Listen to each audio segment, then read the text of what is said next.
Yeah. Try to get it.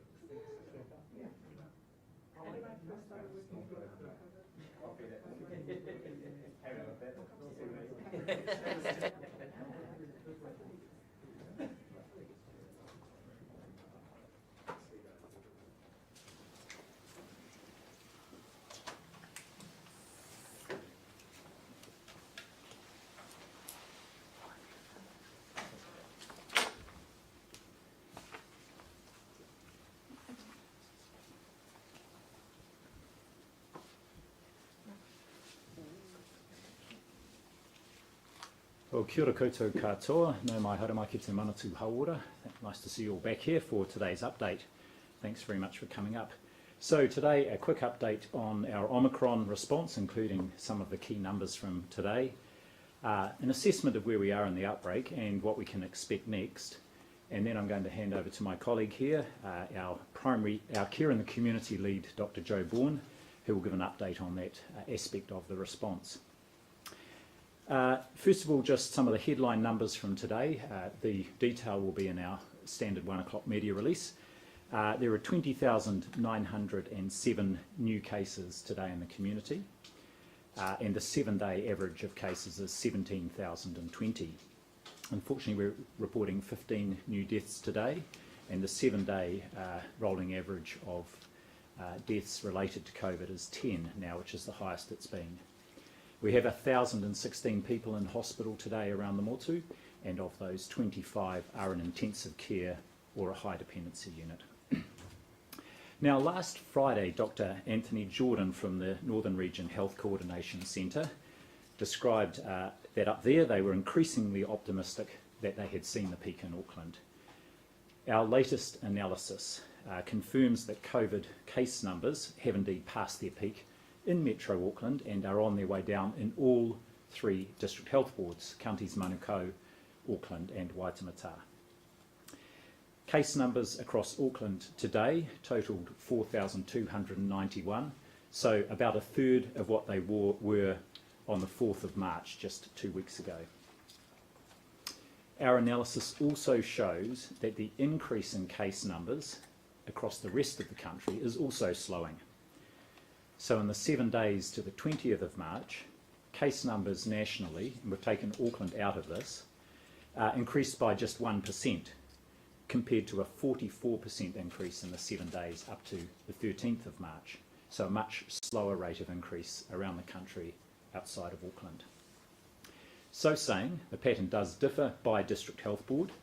There are encouraging signs that the case numbers are peaking in the region we call Te Manawataki, which is the Midlands region, and in the Wellington region, but case numbers are still very much on the increase in the South Island. I do have a few slides to walk you through today to just provide a bit of a picture of key features of the outbreak in Auckland and across the Motu. First of all, this is an updated slide on the case numbers in the Northern region, which includes the 3 Auckland Metro District Health Boards and Northland. And you'll see today that the line of case numbers is very much following that high scenario, transmission scenario. It looks like it's in the medium to low now, but actually it's just following the trajectory of that blue high transmission curve in behind those other 2. Now, the peak did go higher than that original modelling showed. It's not clear exactly why that is. It may well be because most of our infections in New Zealand have been from this BA2 variant rather than the less transmissible BA1 subvariant that the modelling had been based on. Now, alongside this, we can also see that hospitalisations in the Northern region are levelling off. They're now sort of past the peak that they were in the Omicron surge. Hospital admissions do fluctuate, but we're watching carefully, and our expectation is that they will start to drop as the week progresses. The average length of stay for people on wards in the Auckland hospitals who have been discharged is now 3.2 days compared with just over 2 days last month. And the average stay in intensive care is 5 days. This increase in average length of stay reflects that we're now seeing people who are needing longer care. They may even be over their COVID infection, but they've got residual symptoms that need to be managed, often from underlying conditions. Early in the outbreak, we saw younger people going into hospital, often treated and discharged just overnight. The third slide is also hospital admissions in the northern region hospitals. And what you can see here is, even though those case numbers in hospital in the northern region are staying high, the number of new admissions each day is dropping. So you can see those blue bars almost following that blue high scenario that's in behind there, that high transmission scenario. So the number of new admissions each day is dropping away quite quickly. But because those people who are in hospital are sicker and require longer care in hospital, the total number of people in hospitals remaining quite steady. There's also been a drop in the positivity rates of people presenting to emergency departments across the Auckland region. So they remain highest at Middlemore Emergency Department, but they've fallen from 40% last month down to 28% now. Likewise, at Auckland Hospital over that period, they peaked at about 30% and they're now down to 22%.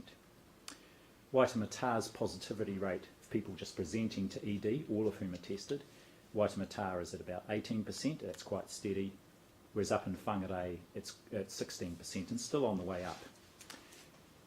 Pleasingly, the positivity rate at Starship Hospital in Auckland, the Children's Hospital, has gone from 35% down to 21% now and on the way down. The final slide I've got is just showing hospitalisation numbers across the motu. This is active cases in hospital, total.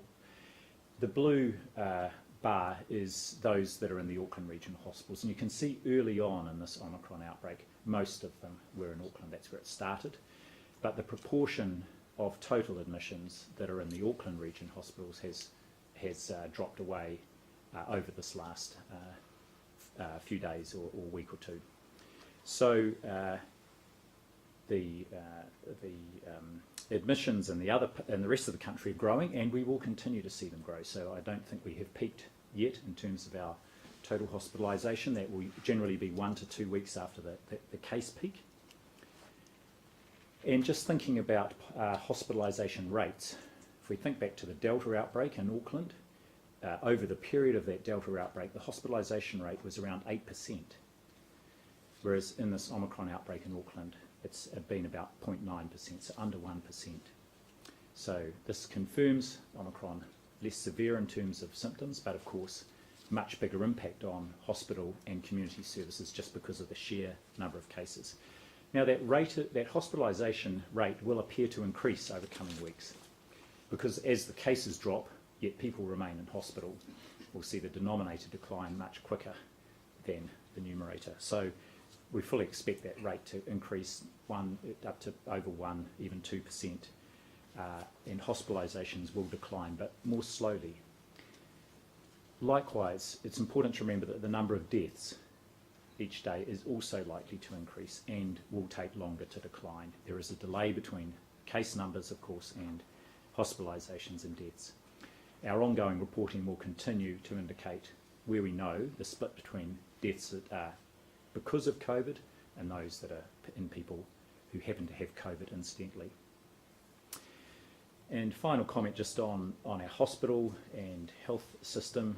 I know that staffing shortages due to isolation requirements are a major pressure on the health system, on top of the number of people who are being looked after into the community, including in aged residential care. We're seeing that real pressure on our hospitals, and I do want to again pass on my huge thanks to my colleagues who are working so hard to ensure that everyone gets the care they need, under considerable pressure and often with up to 15 or 20% of their fellow workers away because they have COVID or because they are isolating themselves or caring for whānau members. So, what might we expect further out? International experience with Omicron suggests that in New Zealand we can expect to see cases will likely remain in the low thousands each day for some time. Hospitalisation numbers, as I said earlier, will likely peak within the next 2 weeks or so and then trend downwards during April, but likely relatively slowly, and we will expect to continue to see regional variation there. Overseas experience with hospitalisations is variable. In some places, the rates have declined at the same rate they rose, while for others much more slowly. We can expect ongoing waves of COVID with elevated baseline levels of case numbers and hospitalisations. Looking across the Tasman here is quite instructive. The number of people hospitalised with COVID in New South Wales never dropped below 950 after their first Omicron wave, even as the peak of cases waned. It's now back over 1,000 as case numbers start to increase again. The 7-day average in New South Wales is around 18,000 cases per day. In contrast, in Victoria, the number of hospitalisations declined down to around 200, and remain steady there. They're not going up again, even though their 7-day average number of cases is about 7,800. So two quite different pictures. Now, there may be some definitional differences there, but what it shows is that we can expect to have both the residual cases in the community and people in hospital. You'll be aware case numbers globally have started to rise again in recent weeks, and there are increased case numbers across the UK, with Scotland hit the hardest by a surge of the Omicron BA2 subvariant. Case numbers there are just under their previous peak, and hospitalisation figures at the highest they have been since 2020. Globally, it's likely there will continue to be further waves of Omicron, and likewise there will be new variants of concern with unknown severity, and we will face those as other countries will. Now, all of this shows that while our current Omicron wave is receding, we clearly need to keep our wits about us, and that COVID isn't done with the world just yet. However, we do continue to have some advantages here in Aotearoa. Countries experience another surge in cases from Omicron appear to be more affected by the more transmissible Omicron BA2 subvariant, and in New Zealand, that is the vast majority of our cases at the moment. So we may not see quite the same surge that other cases are seeing at this point in time again. We also know that other infectious diseases, respiratory diseases, particularly flu, and in children RSV, that's respiratory syncytial virus, could generate additional demand from the health system over winter as our borders reopen. We are looking at what's happened with these two viruses during the Northern Hemisphere winter to try and gauge what the potential impact could be here. But meanwhile, we're not taking any chances. Our influenza vaccination program starts in early April, and as you will have heard, we have ordered extra vaccine and widened the criteria for eligibility for free vaccination. We're also looking at the role of a possible 4th dose of the Pfizer vaccine for vulnerable groups, including older people, and I'm expecting advice on that this week. However, our most significant advantage continues to be our high COVID-19 vaccination rate. This remains at the heart of our ongoing efforts to protect ourselves from the worst effects of COVID-19 through the ongoing pandemic, particularly for our most vulnerable population groups. I continue to strongly encourage everyone who isn't already to be up to date with their vaccinations, which includes getting a booster dose when it's due. There is no doubt vaccination saves lives. So, in summary, we can be cautiously optimistic we're past the peak of this outbreak, particularly in the Auckland region.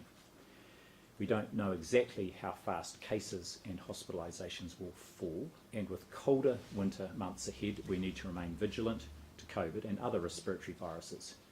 So, once again, I encourage everyone to ensure they are up to date with their full course of COVID vaccination and to get the flu vaccination when that becomes available in April. I'm now going to hand over to Dr Bourne, who will make some comments and update you on our Care in the Community program, and then we will take questions. Thank you.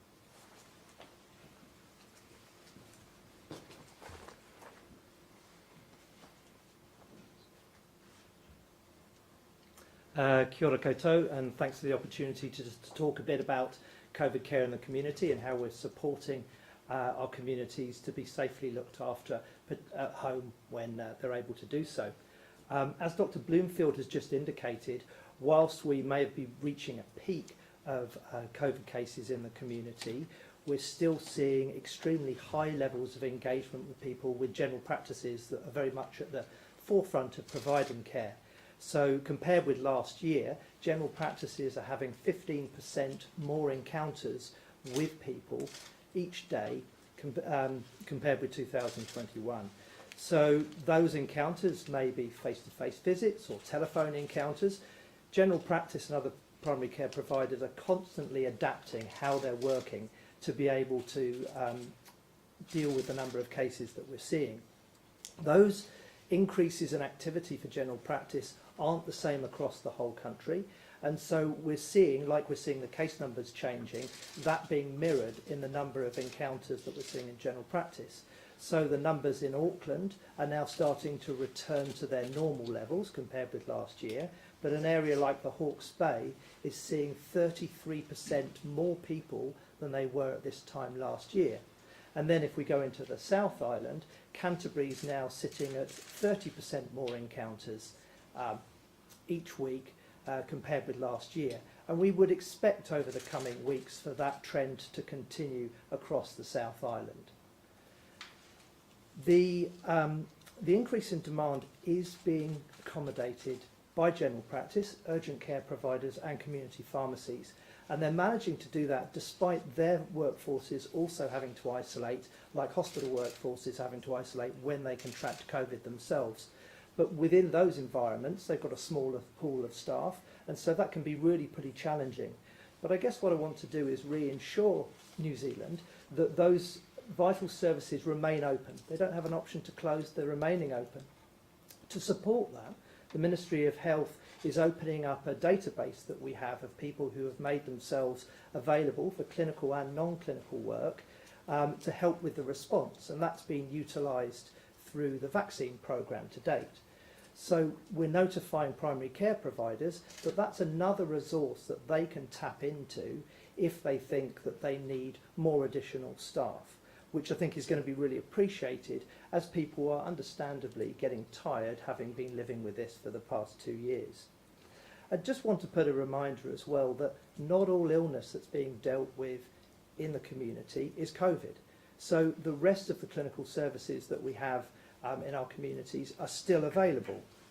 Excellent healthcare continues to be delivered by primary care providers every day. I was working last Friday, and I had to do a home visit to somebody who was unfortunately at the end of life, nothing to do with COVID. She has an advanced cancer, and what she needed was care provided in her home. Despite all the restrictions that we have around COVID and the necessary infection prevention control measures that are in place, she had already been visited by a hospice nurse. I visited her at the lunchtime. While I was there, another person came in to deliver the hospital bed that she required, and before the end of the afternoon she was receiving medication that she needed to keep her comfortable at that time. So reassuring again that those services remain available and we need to keep providing them to people who have other conditions apart from COVID. Just wanted to update around the self-assessment form that we have that's available for people to complete when they test positive with COVID. So people receive a text message and a link to a self-assessment form. That form is vital for allowing our care coordination hubs to understand any needs that those people may have in the community while they're isolating. We've now introduced a place where people can declare a disability that they're living with, so that can be flagged and made visible at a care coordination hub so that they can be prioritised for contact by the coordination hub to find out exactly what needs they will have during their isolation.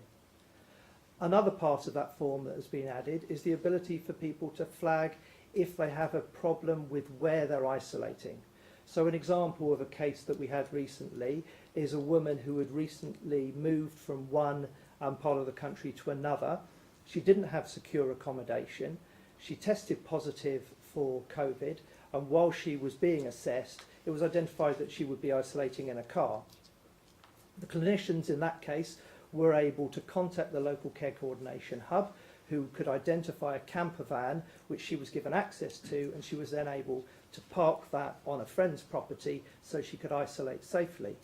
In addition, a local kaupapa Māori provider made sure that she had all the food and other supplies she needed for her isolation period. And I just want to reinforce how important it is that we do continue to isolate when we've either got COVID or we are a household contact. that remains a vital part of us being able to protect those people who are more vulnerable within our communities, and so that we can, where possible, prevent the spread or at least slow the spread of COVID-19. So just wanted to take an opportunity just to reinforce what the guidelines are around isolation for both people who have COVID and their household contacts. So a person that has COVID needs to isolate for 7 days, either from the day they've developed any symptoms at all, or if they've had no symptoms, from the day they test positive. Household contacts need to isolate for exactly that same period, and they're encouraged to get a swab at day 3 and at day 7, and at any other time during the isolation period if they develop any symptoms. If a household contact becomes positive during that isolation period, their isolation begins for the same rules as the person who was the first case in the household, either when their symptoms started or when they test positive. At the end of the isolation period, a person who has had COVID then doesn't have to isolate again if they become a household contact for 90 days. They don't have to test again for the first 28 days, but if they do get symptoms during that time, then they do need to test, and that should be by a RAP test, not by a PCR test. A person who's been a household contact and has never been positive at all has a 10-day period where if they don't develop any symptoms and don't test positive themselves, if they become a household contact again, they don't need to isolate. So that's 10 days from that point. Now, these rules may feel incredibly complicated when we're going through them, but that's because isolation remains an important part of our response and the ability to protect those who are most vulnerable in our communities. So we ask people to continue to follow that guidance during this period. Once again, I just want to take a moment to thank all the people who are working out in our communities, supporting people, working under considerable pressure, but we see them rising to that challenge on a daily basis. So thank you.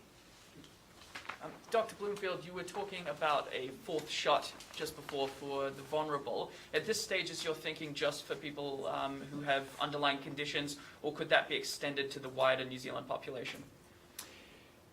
Thanks. So I've asked for advice specifically for vulnerable populations, and especially looking at what other jurisdictions are doing. So older people, people with pre-existing conditions, in particular, I'm most interested in, especially as we go into winter. But I have also asked whether the offer should be extended to other groups, and in particular I'm thinking here of the health workforce, who would be at a high risk as we go into the winter period. And they were one of the first groups to be opened up to get their booster shot back in December. So we are seeing overseas that the effectiveness of that 3rd shot does start to wane. And thinking of those groups that got their shots first, they were our older people, our other vulnerable people, and our health workforce. So taking the next logical leap after all of that has been completed and the vulnerable and then the frontline workers, would the rest of the population be gearing up for a 4th shot after that? Not necessarily.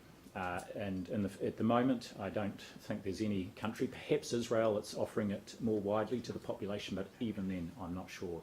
So at this stage, we're going with the emerging evidence, which is those higher risk and vulnerable groups. And when will we know that that will be the Ministry's advice? I'll get the advice this week, and we'll discuss it with ministers later in the week, and then of course the decision will be theirs, and you could expect announcements sometime after they've made a decision. But one of the aims we have is to look at whether we could vaccinate those groups alongside the flu vaccination, so 2 for 1. How early do you imagine we could see that 4th drugs then getting rolled out? Before the end of the year? Ahead of winter, so alongside flu vaccination. So if the decision is taken, our aim would be to do that through April, May, before we head into winter. Just on the sort of hospital staff, primary care staff, and presuming they residential care staff, also maybe from COVID or isolating, can you give a sense of how much pressure that is putting on the health sector? There's no doubt that in addition to the people who are in hospital and the additional people being seen in general practice that Joe covered, probably the biggest pressure is the staffing one, because of people who are unable to work.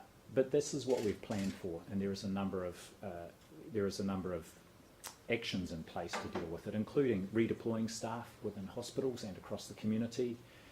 It can, and I know this has happened in some district health boards, redeploying DHB staff into aged residential care if it's needed, as well as those critical worker exemption schemes for people who are contacts, and even, although it's been used only on 1 or 2 occasions, the opportunity for staff who are absolutely critical, who have tested positive but are asymptomatic, to go back and work, but only with COVID positive people anyway. So there is a number of actions in place to help deal with that. So there's no sort of percentage you can give, like, for example, I don't know, X% of primary care staff are isolating on the Look, the general figure we've had is that it does vary, but up to around 15 or 20%, and it varies by professional group as well. We know at some hospitals at Middlemore quite early on they had even higher proportion of their nurses off for several days, so that really did put a lot of pressure on. Dr Bloomfield, you said we need to keep our wits about us, but tomorrow we're looking at potentially quite significant changes to our COVID protections being announced. Are we ready for that? And should we be loosening things up? Well, I don't want to preempt the PM's announcements tomorrow, but I will make the point, and I don't think there's anything that I'm going to say that conflicts with what the issues that Cabinet's been considering, and this reflects also the comments made by Dr Mike Ryan from the WHO on the 16th of March. You know, we are still in the middle of a global pandemic. This virus is still very fit. It has thrown us curveballs before, and it will continue to. So we have, throughout the pandemic, adjusted our settings. As we come down off the peak of the Omicron outbreak, it's appropriate that we look at and I think adjust the settings. But we need to make sure we are ready for whatever comes next. And that may be winter, even just winter with Omicron and other diseases thrown in, but it may also be a new variant, and we need to be prepared to redeploy the measures that we have already in place or that we have used in the past, if the indications are right, and we'll keep a close eye on that. But is it appropriate for the government to be using restrictions that were based to keep COVID-19 and its variants out of the community, to keep other illnesses such as cold and flu out of the community as well? Well, these are exactly the things that the government's been considering, because there's this balance between making sure we're protecting the population and particularly our vulnerable groups, and making sure we are only using restrictions to the extent and for the time period that they are really indicated to be used. And again, this is what I think the Prime Minister will be announcing tomorrow. And the assumptions that you've made today and the modelling, is that based on current settings, as in just as the COVID settings are today? Yes, the modelling was based on what the settings were that were anticipated and or were in place ahead of the outbreak. And of course what we've overlaid there is what's happening with the actual cases. I do want to emphasise that we're not expecting cases to go back to zero. There will still be a reasonable number of cases. 3,000 to 5,000 would be the estimate we've got each day for some weeks, and that may well we may well maintain that level right through into winter. Would you expect an increase in cases once restrictions are eased, though? You must have done some modelling looking ahead at that. Well, that's something we will watch, but again, I think you will see that the government's decisions have been fully informed by the current situation and the public health advice. And remember, even if we look at this COVID protection framework, you know, the next step from red would be to go down to orange, and that still has quite significant restrictions in it and or public health measures. And again, the key public health measures, the ones I talk about doing the basics well, include masks, they include distancing, they include staying home if you're unwell. Have you been able to offer the government any briefings on the legal aspect of using COVID measures in relation to the upcoming flu season? Is there a legal issue there of using measures that are designed for, and legally designed for one virus against another? Is that something that someone else does? We haven't been asked for advice on that, and it hasn't been part of the discussions that I've been part of. What I would say though is, of course, as we get into winter, people won't be presenting with COVID. They will be presenting with what we call ILI, influenza-like illness symptoms. And so part of our preparation is thinking about how do we look after all those people We've got at the moment a set of arrangements in place, our care in the community, our testing and so on, that is specifically for COVID.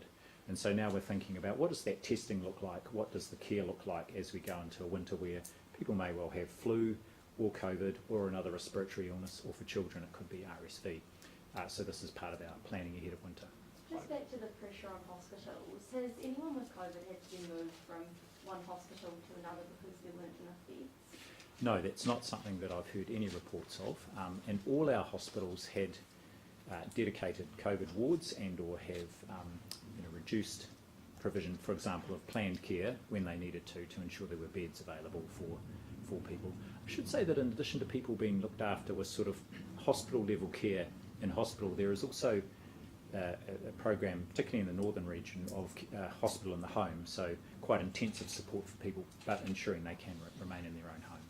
Dr. Bourne, just obviously as we head for peak of hospitalisations in the coming weeks and moving into winter, how many ICU or HDU patients could the health system cope with having COVID? Well, I think we've traversed the number of ICU and HDU beds quite a bit. What I would say is that at the moment, our total ICU and HDU beds are about 60% occupied, and that's been quite consistent. We've got today 25 of those, around 300 beds. 25 have got COVID, people with COVID in them. And of course, it's one thing to have a bed, but you need the staff, of course, for those beds. And so every day the hospitals are looking at what's the projected number of people they might need in ICU or HDU and staffing those beds accordingly. Is it still the Just minister? looking at the 15 deaths, were those overnight? Just confirming they're not the ones that are counting ones that they've taken in the past week or so? We're now reporting deaths that have come through in the last 24 hours.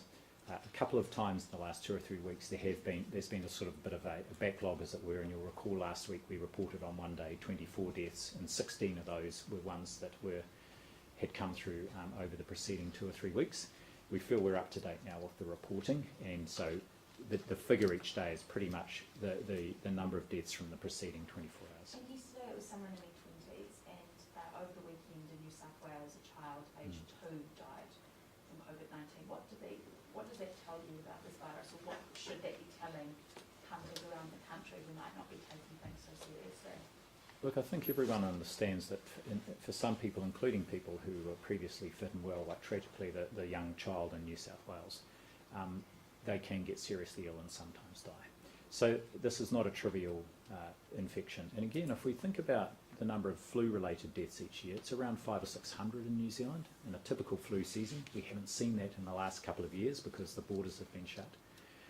But if we think about around 10 deaths a day from COVID in New Zealand, and we don't expect that necessarily to go on and on right through to the end of the year, but that's well over 3,000 deaths a year. So this is clearly not, even though Omicron is more mild than earlier variants, this is clearly a significantly more deadly virus than flu, and part of that is because it's way more transmissible. So the biggest driver of hospitalisations and deaths is simply the number of cases there are out there. So I want to encourage everybody to do everything they can to reduce the risk for themselves and others. Vaccination is by far the most important thing there. So there's a question or comment over here. Did you brief Cabinet on Monday with the Ministry of Health's perspective about the ongoing restrictions, the vaccine mandates, and the other one that the Prime Minister is currently considering? I didn't brief Cabinet myself, but we have provided input into the advice that went to Cabinet on Monday. We have provided that advice over the last 2 weeks, a number of discussions involving colleagues and ministers across government. Was there a representative of the Ministry of Health in the Cabinet meeting on Monday giving this advice? No, there wasn't. Isn't that a bit unusual? In the past, when they've been making these big decisions, there's usually yourself. You've been to more Cabinet meetings than any other public servant in history, probably. So how come you weren't there personally? Well, for a time, yes, especially as through the first couple of years, as we were in our elimination strategy and things were evolving so rapidly, and very often I was briefing Cabinet with the latest data on the day to inform decisions that were quite significant, usually around alert level changes. We're in a different phase of the pandemic now, so I haven't been involved in briefing Cabinet directly, but clearly health input is a very important part of those briefings that Cabinet gets through the Cabinet paper. Yeah, and just on the other variants, you said that we're still in the midst of a pandemic and have to be prepared for new variants. Does that mean that lockdowns aren't off the table? That's a decision for government. It's not something we've discussed, but it was really just to be clear that it's the Omicron variant the Omicron variant is the first of these new variants that has been both more transmissible but less virulent and less virulent. The earlier ones have been more transmissible and more virulent, more deadly, you could say. So there's no reason to believe that the next variant is going to follow the Omicron pattern, and this is something the WHO and others have pointed out. We need to remain prepared and recognise we're still in the middle of this global pandemic. Are you concerned about Deltacron that we're seeing around the world? Not specifically. I think it's very emergent, but at the moment I think it's the Omicron variant that's really the one that's causing the most problems globally. Final question. On mental health. The Mental Health and Wellbeing Commission has suggested the $2 billion wellbeing budget appears to have made little difference to specialist services. When do you think that mental health services will tangibly improve for New Zealanders? Well, the $1.9 billion that came through in budget 2019, and around 2/3 of that was for the health system. The critical investment there, and the Mental Health and Wellbeing Commission know and support this, was in for primary and community-based mental health services, and there's been a big investment in that area, and there is a range of services available now through general practice, through Māori and Pacific and youth providers that were simply not there 3 years ago, and that's where the focus has been. And part of the reason for that investment is to try and avoid the need for people to then require more specialist care. So saying, district health boards have continued to invest in specialist services year on year, but the big challenge there, and this is one that Minister Little pointed out this morning, is workforce. And there is a number of initiatives underway to expand and grow the workforce, the specialist workforce, to help support that increased demand there is for specialist services. So it's not a short-term solution, but the $1.9 billion and the health part of that was specifically aimed at growing primary mental health services, and it's great to see that there is a range of services now available that simply were not there 3 years ago. So Doctor, just following on that question, so just thinking about our sort of senior clinicians, and that could take about 7 to 10 years to sort of build that workforce up. So I suppose New Zealanders are potentially looking at another 7 to 10 years of a mental health crisis. Well, there are many ways one can grow the workforce, and part of that is, of course, the border's going to be open again, so that gives an opportunity to strengthen that workforce. But in particular, and this is the basis of the primary care workforce, mental health, is grow new workforces. And so that essentially those services now being provided to thousands of people every month is a workforce that wasn't there previously. So we will continue to look at ways to do that, and as at the same time we grow the specialist workforce. I should say it's a global challenge. Mental health workforce, particularly psychiatrist and psychologist workforces, that is a real challenge. Would you characterise it like that? Do you think we have a mental health crisis in New Zealand?